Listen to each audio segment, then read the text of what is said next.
Ever since modding my Game Boy Color, I have been wanting to mod a Game Boy Pocket. I finally found a Game Boy Pocket that was in good enough condition where I can keep the original shell. However, after receiving the FunnyPlaying IPS kit, I realized this might not be as easy as I had assumed. This IPS kit is their latest version and they did make some changes. However, these changes do make the installation process much easier, but unfortunately they didn't include any documentation in letting me know what these new changes are, and if they had done so, it would have made this installation process so much easier. However, today I'm going to show you all the mistakes that I made. That way, if you're interested in ordering one of these amazing kits, you will probably not run into the same issues that I have, and I'm going to show you their new updated UI that makes this whole experience so much better. So let's get started. Alright, to start things off, let's go ahead and remove the batteries and obviously the game. Make sure everything is super organized and you have your tools. I'm using the tri-wing tool here to remove these screws. Now this part of the process, it's always the easiest and it's the most exciting because you get to rip open your Game Boy for the first time, and upon opening this thing, I was actually quite shocked at how clean this thing was, because I've seen some other people do this process and the internals just look terrible. Now these three screws right here, there's three of them, 1, 2, and 3. Just make sure you make a mental note and you don't accidentally try screwing it into that gold circle. It's pretty easy to remove the motherboard. Once these 3 screws are out, just lift super gently, and don't forget, I forgot to mention the ribbon cable. This comes off super easily. You just push up or pull up and just pull it up from the bottom and it slides perfectly out just like that. And be careful because there is a speaker that's hanging or dangling by like wires, so you just want to be super cautious when lifting this up. I'm gonna go ahead and put this off to the side, and next we're gonna change the membranes. I bought new membranes because I thought these weren't gonna be in such good condition, but as you can see, these are pretty darn clean for how old this device. This one had a little bit of I guess deformation here. You can see that there's like a little piece sticking out, but yeah, whatever. We're gonna go ahead and take out all the buttons, super easy. And I'm replacing the buttons as well. And taking out the display is easy as well. You just pull right up and it comes right off. I thought it would be a lot more difficult. However, do it slowly because there's a piece of adhesive that you don't want to rip off. And you can see here all the damage or the deterioration on the LCD. And yeah, I'm gonna go ahead and keep this just for safekeeping. And here's the adhesive where you just want to rip this off very slowly and it comes right off just like that. And you can see the board is pretty clean, but I'm gonna go ahead and give it a quick scrub, and then let's remove the screen, the front screen. You just push forward, apply gentle pressure, and it comes right off. And then I'm gonna use some isopropyl alcohol to clean the front, and it's pretty simple, just clean it up. And I already cleaned this part of the Game Boy when I first got it, so you can see it's in really good condition. Now that that's off, this is the part that I was most nervous about, is cutting the interior rivets or whatever you want to call it. I'm gonna mark it where I just copy where the red line was, and then I just start so I don't make a mistake and I cut the wrong piece. Now cutting this was actually really fun. I thought I was gonna mess it up, but it comes off super easily. Like as long as you go slow and you kind of just use gentle force and you bend it, it just snaps right off. And then I use a razor to make some cuts to make those certain corner bits a little bit easier, but this stuff came off super easily. And I'm using a Warhammer tool that I got when I was doing some Warhammer projects. And yeah, you can just use clippers like this and it makes this process so easy. And then I use the razor to clean up some of that excess, I guess, residue from where those plastic lines were. And then I just use a little shaving tool and I just scratch it up. It doesn't look pretty, but here we go. So this is where things get a little complicated. So tell me if you can see this, all right? I'm gonna freeze frame. Do you see it? Because I didn't.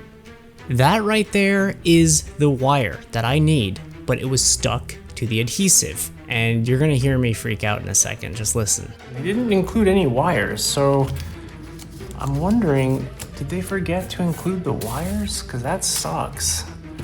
How the f is that gonna work? Alright. Well, yeah, hold on. Let me think real quick. Because I don't... Do you see any wires? Did it come with any wires? This is just the screen. And in here, this is just the adhesive tape. I don't see any wires. Let's see. Oh, we're not recording on your phone. I am. I pressed it. Yeah.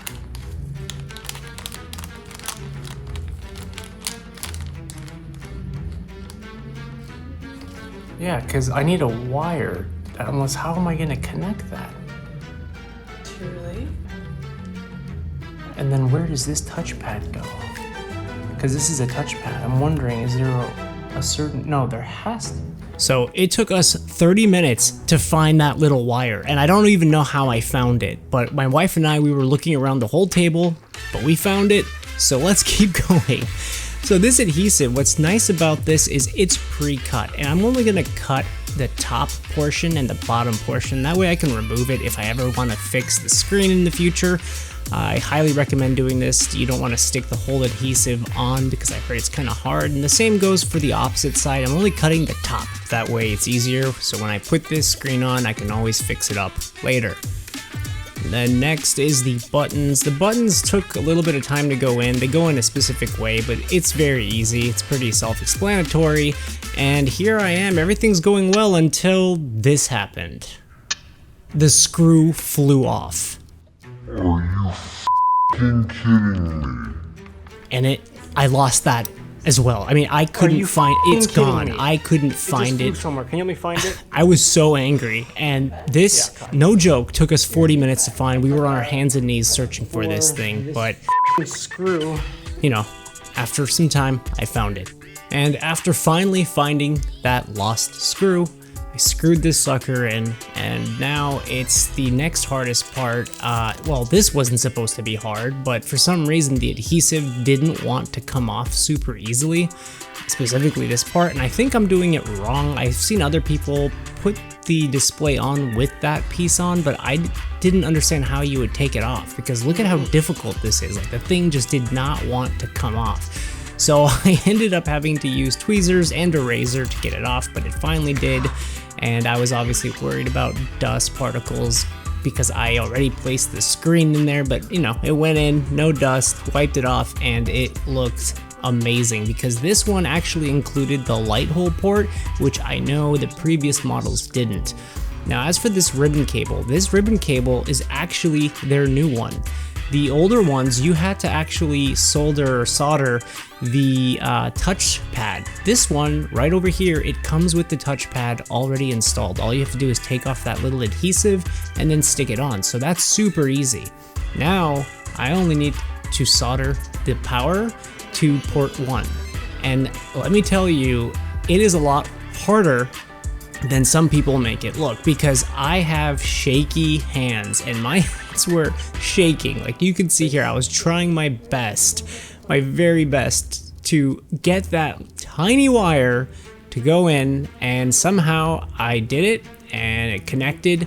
And then now I just need to bend the wire so it's out of the way and get it into the port 1 on the motherboard. I think that's what it's called, and somehow I did it.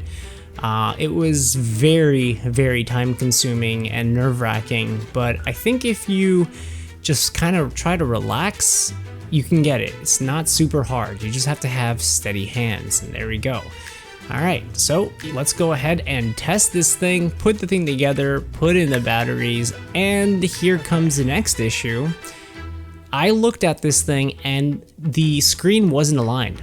So I had to remove everything, and don't mind my finger. I cut my finger opening a box, an Amazon box. It's not from this project, but they didn't tell me that there's a setting, and this is what I'm going to show you. I wish they had some documentation telling people that you can actually move the screen within their new UI. So for those of you who are thinking about getting this mod, don't worry if your screen isn't perfectly aligned, because this is how you fix that. So here is the final product, and I think it was absolutely worth its weight in gold. This is kind of a dream come true. Now, to change this, by holding the touchpad, you open up this new UI with a couple different options. if you touch and you just click or hold, you'll shuffle through this menu system, but if you just tap it, you'll actually activate that setting. So here you can see I am changing the X and Y positioning of the screen. That's why I said it didn't matter if it wasn't perfectly aligned. So here you can just click it, you can go up and down to get it perfectly aligned. And I think this is a new setting for this specific mod, because I heard other people complaining in the past about it not being perfectly aligned. And it also has different colors, so if you tap on the Cia LR feature, you can shuffle through a ton of different colors, which is really cool. The DSP feature, it's just basically changing the grid type to grid to no grid. I like to keep my grid on, but you do get a little bit less contrast. And yeah, again, there's just a ton of different colors that you can choose from, so depending on the game, I guess you can change the color. Now, the next thing is the frame setting. It's very hard to pick this up in camera, but when it's on, you can kind of see a little bit of frame blending, and then when it's off, I actually prefer it off. I think it looks better, and yeah, I don't think the camera is really picking that up. But yeah, by holding the touchpad for about a second, you'll be able to shuffle to different settings. Now the DBE setting here, that controls the brightness, but if you turn this setting off, and I prefer it off, you can just use the contrast wheel to scroll up or down to change the brightness level. I find that way more handier than having to go into this menu. So that's pretty much it for this video. Thank you so much for watching, and if you made it till the very end, thank you. Help this channel by subscribing. It's absolutely free, and there are giveaways that I do, and there's a ton more content. And if you are in the mood for pizza, I know this is random, but I feel like pizza goes so well with retro gaming, you're gonna want to stick around for this next video, because I guarantee you, after watching it, you're gonna be craving pizza, and that next video is coming up right now.